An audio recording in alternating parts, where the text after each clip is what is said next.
The dark side of solar, the good, the bad, and the ugly of solar.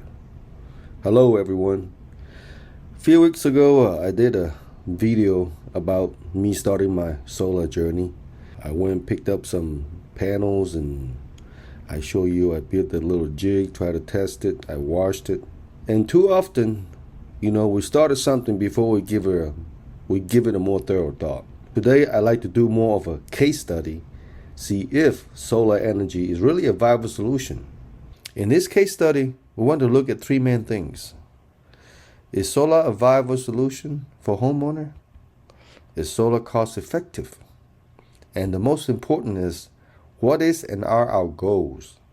As you know, we are more dependent on electric power ever in the human history because of our dependence on computers, internet, and all these other little gadgets that would make our life easier.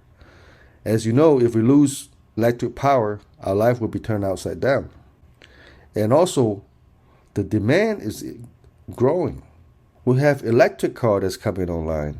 And in the next few years, we'll see a shift from fossil fuel to electric car.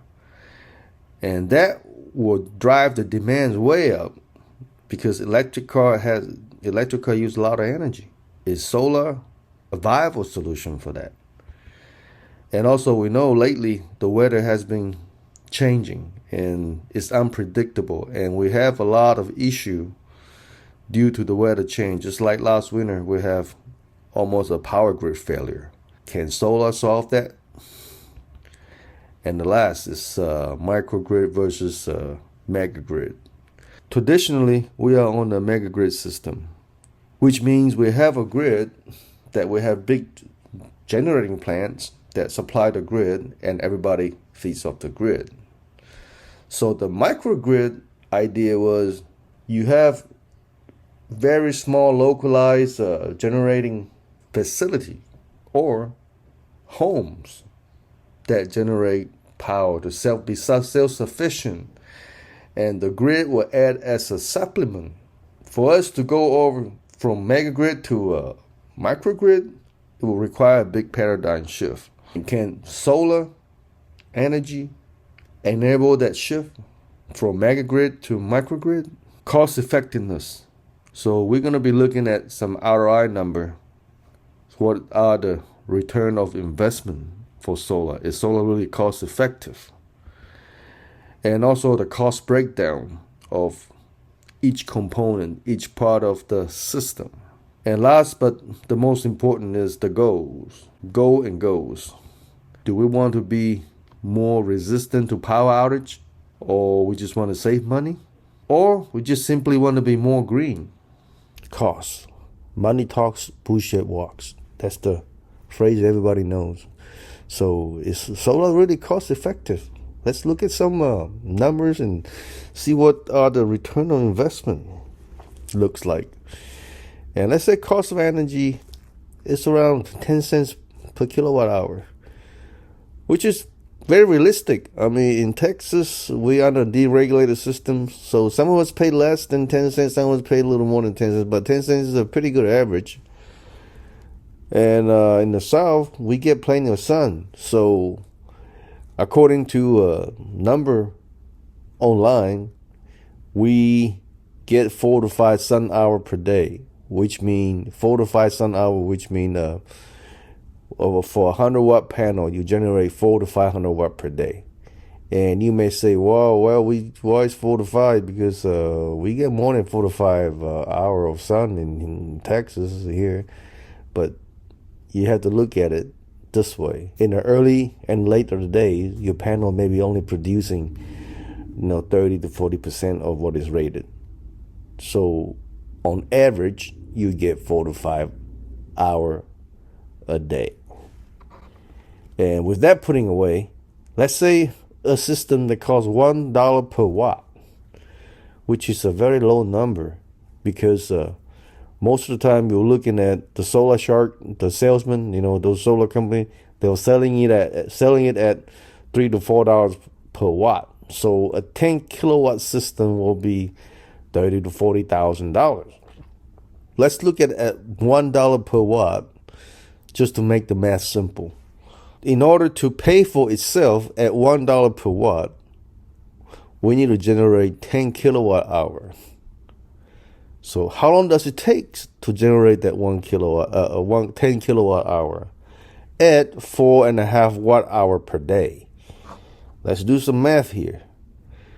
It takes 2,222 days to pay for itself. So which is equal to around 6 years. But with the federal rebate, this is the last year that they're doing this. So next year it will expire. Your return on investment for $1 per watt is 4 to 5 years. If you go up to the market and shop today, those Solar Shark were selling the system at $3 to $4. So which is around, your return on investment will be around 15 to 20 years even with the rebate. Before you spend that big money, think twice. Sometimes they put up a lot of things that make it sound like too good to be true. But think twice before you invest in it. Solar Shark Alert. Solar Shark Alert. Well, how many times we've seen this ad on magazine or online, or we've seen this everywhere? I mean, let us kind of go through these and see how many of these are true and how many of these are just a bunch of BS. Okay? And you say save 80% or more on your utility bills. Well, I think this one is kind of a BS, because without batteries, you can't. Because you can only produce power when the sun is up. So like we say in the previous slide, you only get 4 to 5 sun hours a day in Texas. So how are you going to power your 80% of your utility bills? Well, you may say, I can sell them back. Selling it back is not a very smart idea. A lot of this power company only pay very little for you to sell back, and also some of them also have restriction where you can't sell back more than you use. So pretty much whatever you produce extra, they get it for free most of the time. So selling it back is not very smart. 4-time return on investment. Well, if you see the RI number I presented earlier, yes, you can get 4 times, but if it costs you $1 a watt, and most of these guys were selling you $3 to $4 per watt, so that's another BS. And this one is true. I mean, 26%. But you do have to watch out, because a lot of these guys, they make you finance and then turn around and say, well, since you didn't pay for the tax credit, they'll go ahead and claim your tax credit for you and pocket it. So be careful. Competitive pricing, finance. Well, the goal is not to finance. I mean, every time you finance, you have to pay interest. And the goal is to have a system that you can afford. To say competitive pricing and financing, they're just subjective. That's not, I can't call it BS, but you can't call it truth either. And saving alone can fund a project. Well, that's also subjective. What's saving? Saving in what? Well, if you can get it at low cost, of course. The key is try to get it at low cost, not at what these guys are selling you at. Before we go out and spend thousands of dollars on the solar installation, I think the most important question we need to ask is, what is my goal or goals? If your goal is to be more resistant to power outage, well, solar alone can help you. I mean, we know that we only get, 4 to 5 sun hours a day. So you're going to need some kind of storage. So you're going to have to bring battery into the equation. So once you have battery in the equation, well, your ROI calculation can no longer be strictly monetary or saving money. I mean, you actually get an extra benefit of having power while the grid is down. So if you say you just want to save money, well, There's a lot of way to save money than installing a solar system. If you just improve your insulation of your house, put more insulation in the attic, or use double pane a window if you don't already have double pane a window, or put some blind, a thick blind to block the sun, all that could give you a better return on investment than solar if you just want to save money. Solar can become a very attractive solution in certain situations, like if you move into the land where previously that doesn't have power delivered to your location. So you have to pay for the power company to run the power to that location. That's when solar really become a very, very cost-effective solution, because sometimes it could be miles. You have to run that power to miles. So that could be very, very expensive. And also, if you just want to power your shed in the backyard, instead of just running an extension cord, you want to actually power it. And to do that, you're going to have to do dug underground conduit, and that can cost quite a bit. And the solar could be a good solution for that. And also, just a few months ago, I want to lit up some banners out in front of the restaurant, and the contractor wants to charge me $1,000, $2,000 just to bust up the concrete and run conduit so I can get power to lit up my banner. Well, I end up building, if you watch my video, I end up building a small 50-watt solar system that cost me $200, and it works beautifully. That's when you save a lot of money. So it doesn't need to be a solar system that you install on your rooftop to save money. Let's put it this way. And also, if you are okay with the 5 to 6 year return for $1 a watt, because if you look at solar, this is a long-term investment. Your return is very slow, but if you can keep your costs down, your return can be quite good. And if you look, because a solar panel usually will last 25 years, and if you just pay $1 a watt, and your return is 20% a year, which is better than a lot of, interest, and sometimes even better than real estate. Real estate give you a little over 10%. So if you pay $2 a watt, your return on investment is about 10% a year, which is not bad. And if you pay $3 per watt, your return of investment for 25 years, over 25-year periods, is 6.6% a year, which is kind of low, but it's not bad.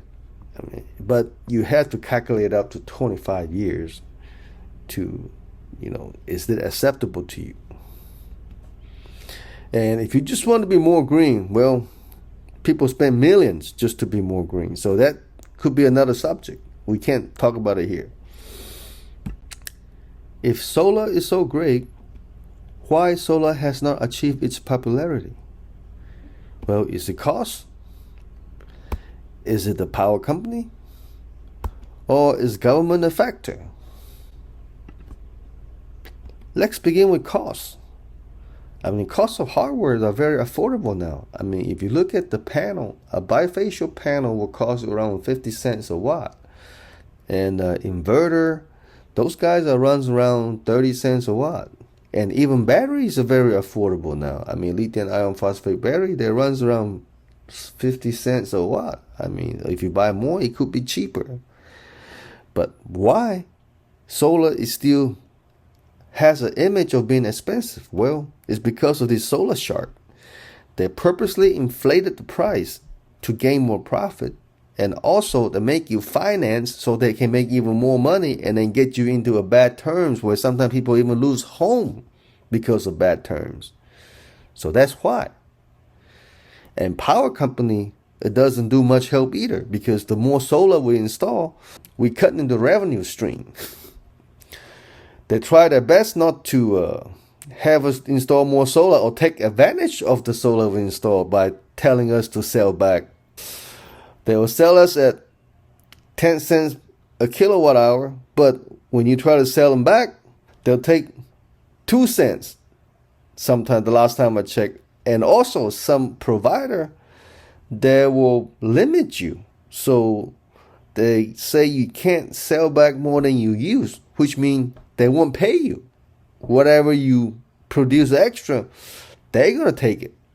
And also, they're going to charge you $20 a month to install a net zero meter so you can send power both ways. $20 a month is a lot. I mean, at 10 cents a kilowatt, that's 200 kilowatt hour. On average home, that's about 5 days to a week worth of energy costs. That's ridiculous. And government, let's talk about the government. If solar start getting more popular, and then we will start moving from the microgrid model into a microgrid model. In the microgrid model, instead of we depending on them to supply us energy, now they become just a supplement to our energy need. So they lose control. And government hates that. And in Texas, we're under what they call a deregulated system. Even under this deregulated system, ERCOT has control over everything. They have control over who can produce into the grid, who can buy from the grid. Even they failed miserably last winter, almost caused the whole grid to melt down. But they still want to be in control. That's ridiculous. And also some local government wants to be in control too, because like in Austin, even though they are more favored to alternative energy, but they still have a lot of restriction. Your local government also want a piece of the pie. So a lot of time they'll impose a lot of restriction, like you have to have permit, you have to have structural permit, you have the electrical permit, you get a structural inspection, you get an electrical inspection. All those are revenue stream for them. So they can collect permit fee. That kind of slows down the growth of solar. In conclusion, solar is actually very affordable, given that you know the cost breakdown, and don't let the solar shark sell you an overpriced system that inflate the cost for their own gain. And another thing is try to keep the cost down. If you look at the ROI slide earlier, your return is based on how much your cost of your system. Like if you pay $1 per watt, your return is 20%. You pay $2 a watt, 10% over 25 years, and you pay $3 a watt, your return is 6.6% over 25 years. So I don't think $1 per watt is doable, but $2 a watt even with battery is very achievable. And another way you need to look at is if you can find used panel, that will help you a lot. I mean, it'll drive the cost down dramatically, because those used panels are half the cost, maybe 20-30 cents a watt, and they're not really that bad. I mean, they've been up in the solar farm for maybe 5 to 7 years, and they still have 2/3 of their life left. So you can still get good use out of it, and at the fraction of the cost. And next thing is, don't sell back. I mean, you'd rather store your excess energy in the battery and use it as a backup, or use them when the sun goes down. I mean, we have technology today that this inverter that they can limit the output so they can guarantee you they're not pushing back to the grid. So you don't have to have the net zero meter installed, because this inverter will guarantee you they won't push more than your house's need. And if you have batteries, the excess will go back to the battery and store, and then later on you can use it when the sun goes down. And also another key is start small and try to generate just to supplement what you need. I mean, it's a good number is probably like 2 to 3 kilowatt system, 8 to 10 panels, 2 to 3 kilowatt system. Well, you will produce somewhere around maybe 8 to 10 kilowatt hour a day, which is about 1/3 of your normal usage of a typical home. I mean, you're 30 kilowatt, you use about 30 kilowatt hour per day on a typical home. So 10 kilowatt, 1/3. So you actually supplement a third of your electrical bill, you know. And rather invest your money into a restructuring your electrical panel. You know, a lot of our homes today, or the older home, they're not designed to have backup power or alternative energy. So just by installing a transfer switch, you can gain a lot of functionality. But if you just have transfer switch, when the power goes down, you can hook the generator to the transfer switch. A lot of houses just have one panel, so they don't divide what is essential and what is not essential. Let me explain. Essential loads are stuff that you need, critical. Let's put it essential or critical, like your refrigerator, your freezer, and some, entry lighting, you need to see, and maybe some telecommunication equipment so you have internet when the power is down. That's about it, I think, for essential load. And non-essential are like your oven, your dryer, stuff like that. I mean, higher, load stuff. But sometimes people do consider AC as essential. And I can understand that in Houston, we get quite hot during the summertime. That will drive your essential load up to probably AC, 5 times AC is 5 kilowatt, and then your normal essential loads are around maybe a couple kilowatt. So probably say about 8 to 10 kilowatt, for your essential load, and then the rest is a non-essential. If later on you decided to go to a bigger system, bigger solar system, then you can power all your essential load with solar, and then use the grid just to do the non-essential as supplement. Then you are totally independent, and you're not depending on the grid as much anymore. Last is try to use independent electrician. The moment you call the solar installer, the price probably go triple. For doing transfer switch and doing the sub panel for essential load, all those things the electrician can do. I mean, even installing solar, and some electrician can probably do that too. You just need to find some that understand the NEC code for solar. They may not call themselves solar installer, but the electrician, they're licensed. They are okay to do the job. And that way you can keep the costs down. And that's it, guys. If you like the content I presented, please subscribe to my channel. This is a fairly new channel I just started, and I will continue to post a lot more video, mainly on DIY stuff, solar, IoTs, woodworking, cooking, just the stuff that I do. Thank you for watching, and thank you for your time. We'll see you in the next episode. Bye.